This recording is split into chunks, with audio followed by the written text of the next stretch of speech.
we're going to be presenting on the case study, Check the Bag. I'm Courtney Smith. I'm Bailey Allen. I'm Molly Spikes. I'm Sharday Williams. I'm Nick Whittington. And I'm Brooke Ryan. Good morning, everyone. Thank you all for meeting with me this morning. As you all know, or I don't know if everyone knows, but there was an incident that occurred last week on our floor, and so we have a representative from risk management and also the representative of the client who was affected in last week's events. And we're just here to collaborate and hopefully come up with a solution to prevent the incident from happening again. So I'm going to go outside and get them right now.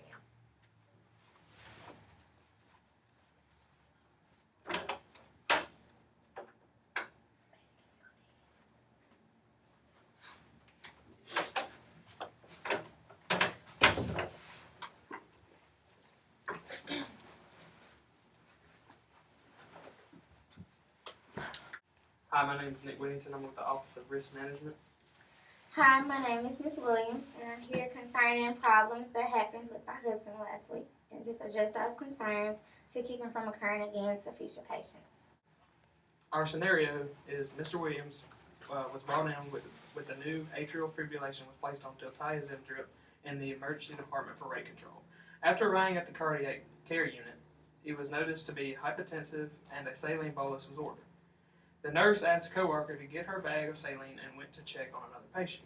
When she returned to the first patient's bedside, she noticed that an IV bag was already hanging from the IV pole and thought that her coworker must have placed the saline bag there. Believing the patient required a rapid saline infusion, she opened up the IV and the solution infused in rapidly. At that moment, her coworker arrived with the 500 cc saline bag, which caused the patient's nurse to realize in horror that she had given the patient an IV bolus of more than 300 milligrams of diltiazem. The patient suffered severe bradycardia, which required temporary transvenous pacemaker placement and a calcium infusion. Luckily, there was no permanent harm. So what problems do we see here in this situation? I think there's a problem in organization. The nurse should have organized her task in a better way, that she could have taken care of one patient at a time. She should not have left the patient in the middle of a job that she was supposed to handle and delegate it to another nurse. She should have done it on her own and organized her day to where she could do that. I feel like if she would have finished what she had to do for one patient before moving on, that the problem could have been avoided, because she would not have assumed that the bag was saline when it wasn't, because she would have done it on her own. That also brings up, like, it gives a big opportunity to have careless mistakes, and if you're worried about two different patients at one particular time, then your focus is not on what it needs to be, and so you're less likely to be as precise or thorough as you need. So I think that's a good point. Well, in my opinion, I feel as if the 5 rights of medication administration were all violated. What are the 5 rights? The right medication, the right dose, the right time, the right route, and the right patient. Whereas the right medication was not given because the nurse didn't go and get the medication herself. Whereas she delegated this responsibility to an unnamed coworker that could have been a janitor bringing back Pine Sol. We don't know what he had. And because she didn't check or get the medication herself by violating the right medication, she gave it at the wrong rate. Which could have been potentially really harmful if it had been any other type of drug, or I mean, if she kept going with the full amount of the drip and not realized midway that she had messed up.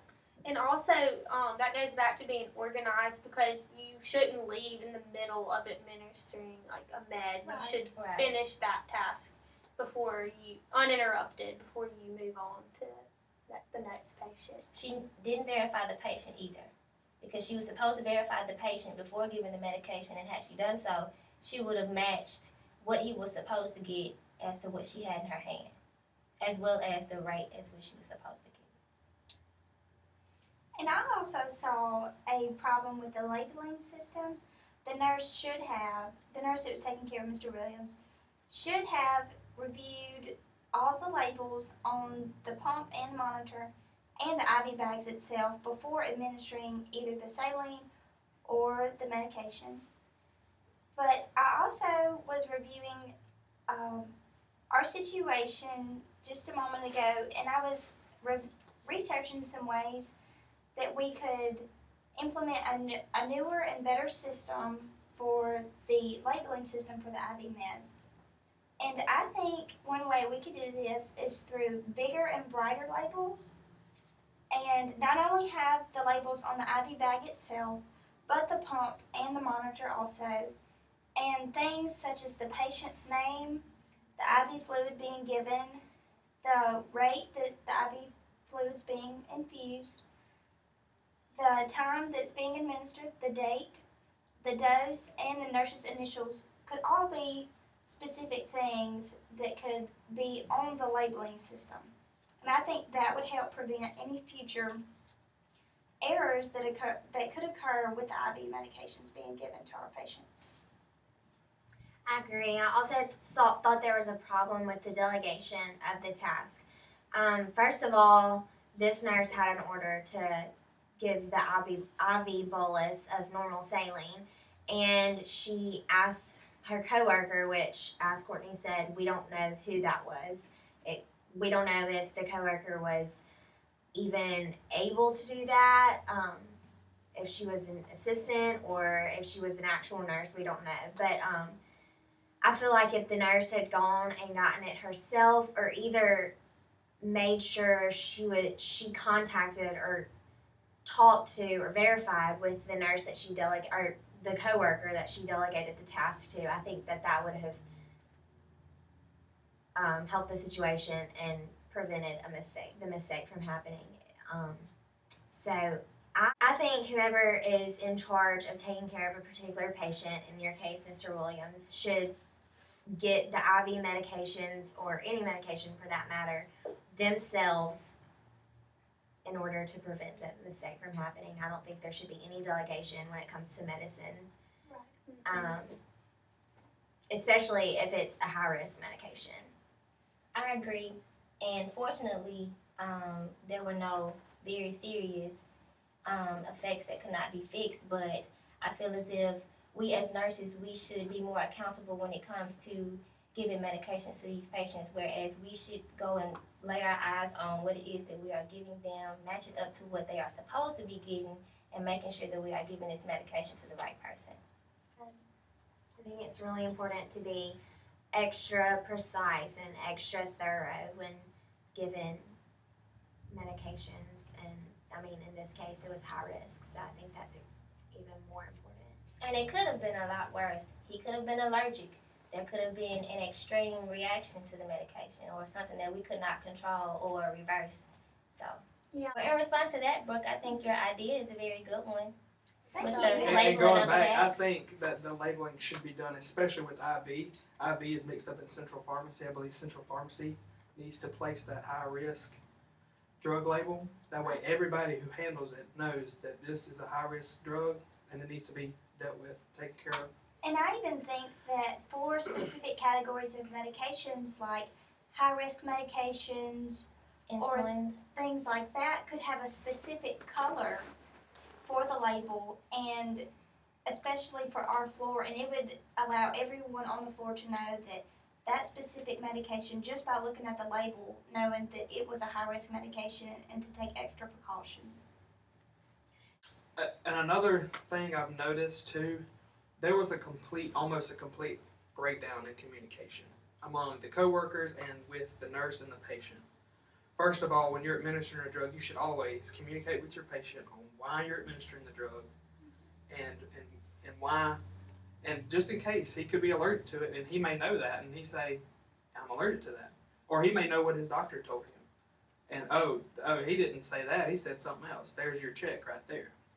Also, even if the nurse shouldn't have delegated, even if she could have, the other coworker could have simply said, hey, this is the saline bag right here, and this would have